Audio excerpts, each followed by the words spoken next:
Түнде аспирин ішудің пайдасы менен зияны. Аспирин ацетилсалицил қышқылы ең көп қолданылатын дәрілердің бірі. Ол көбінесе қан сұйылтуға, қан ұюын алдын алуға, жүрек қан тамыр ауруларының қаупін азайтуға пайдаланылады. Бірақ оның қолдану уақыты да маңызды. Түнде ішудің пайдасы: қан ұюының алдын алу. Инсульт пен инфаркт көбінесе таңертең ерте болады, себебі қан қоюланып, тромб түзілу қаупі артады. Түнде аспирин қабылдау бұл қауіпті азайтады. Жүрекке қорғаныс.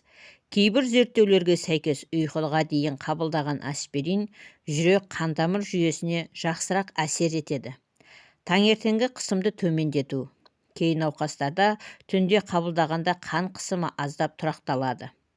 Түнде ішудің зияны. Асқазанға зиян. Аспирин асқазанның шырышты қабығын тітіркендіреді. Аш қарынға немесе түнде ішу асқазан қышқылын күшейтіп, қыжыл, гастрит, жара асқынуын тудыруы мүмкін. Қан кету қаупі. Түнгі уақыттарда әсерін жалғастырып, мұрыннан, асқазаннан, ішектен қан кету қаупін көбейтеді. Бауыр мен бүйрекке салмақ. Ұзақ уақыт тұрақты түрде қабылдағанда, бұл ағзаларға зиян тигізуі мүмкін. Міне, құрметті көрермендер, осымен видеомыз аяқталды.